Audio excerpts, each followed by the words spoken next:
the winners are. We think the winners are hydrogen and CCUS and geothermal and energy storage and emissions management. Now, and we are in the process of investing.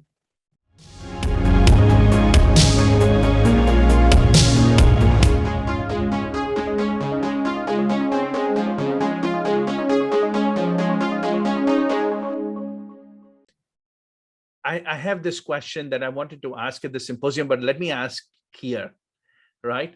And I won't name the companies, but we have two major oil companies, and they seem to have two different strategies. One of them is actively to reduce its debt, selling oil and gas assets and taking that money and investing in new energy projects, right? Whether it is solar or offshore wind or other aspects, and communicating to Wall Street that these projects will not generate profits till maybe the end of the decade, right? So they're transitioning, they're preparing their investors for lower returns, right?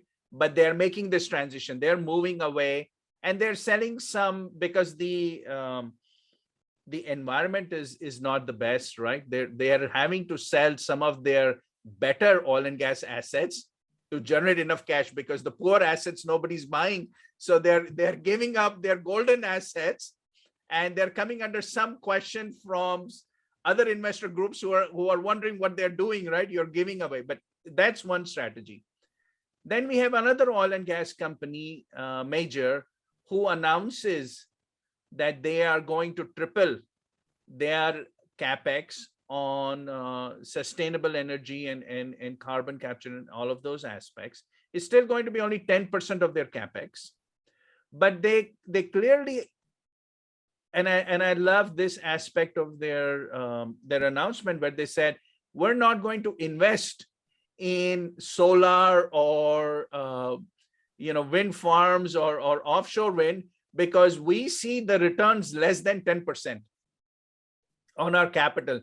So instead, we are going to focus on carbon capture type of technologies where we see a return of 20% more, right?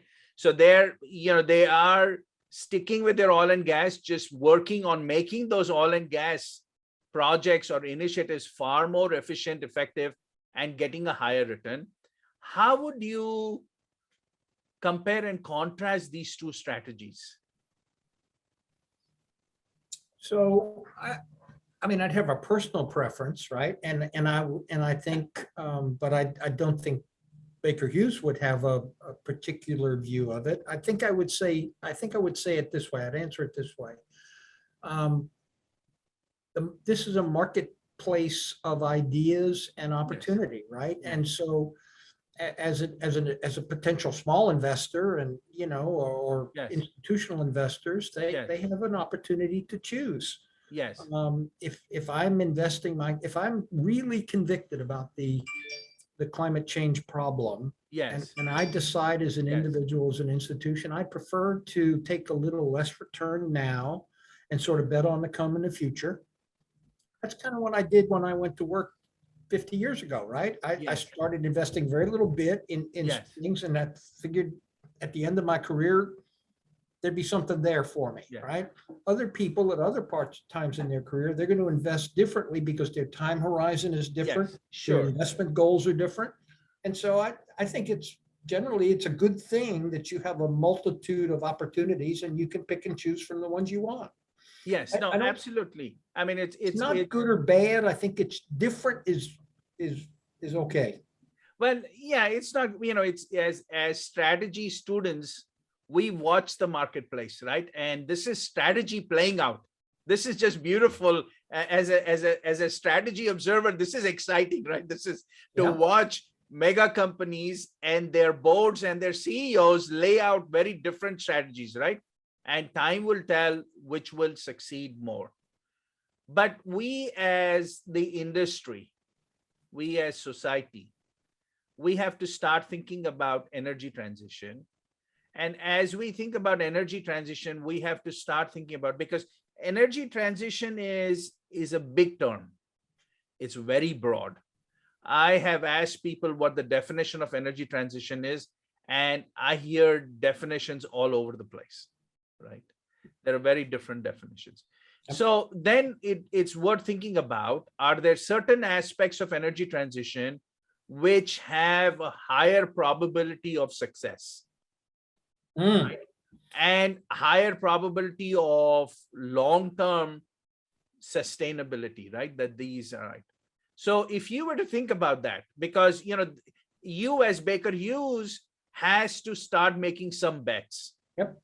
Because, there is a long lead time. You cannot wait for the marketplace to come up to you and say 10 years from now, because you cannot develop technologies or process or positions overnight. You have to start making those bets now. Some will be wrong, some will be right. What is the criteria that you would develop to decide which bets are worth betting on? How do you make those decisions? And then ultimately, if you apply the criteria, what is showing up on your radar screen? So just first of all, two fun facts. There are 1 billion people in the world that don't have any electricity. None.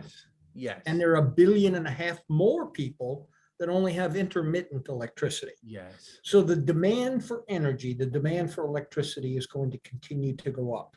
Yes. And the question becomes, that's an energy reality, right? Yes. And then over here, we believe climate change is real. So that's an environmental imperative. Yes. And finding the right balance between the two is what we're all about. So as a company, I've already told you what we think the winners are. We think the winners are hydrogen and CCUS and geothermal and energy storage and emissions management. Now, and we are in the process of investing cash into each of those spaces. We bought some direct air capture technology out of Norway.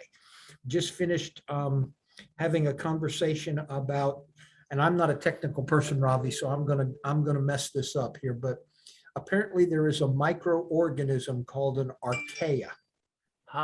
And an archaea apparently eats carbon dioxide, and it eats it very efficiently. Oh, wow. And so we just invested money in that company and are looking to develop. How cool is that? Technology. Yes.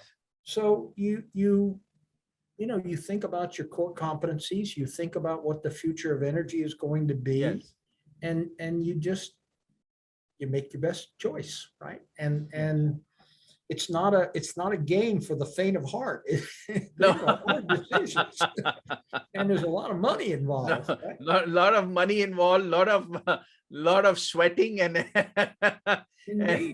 yes, lot of boardroom discussions.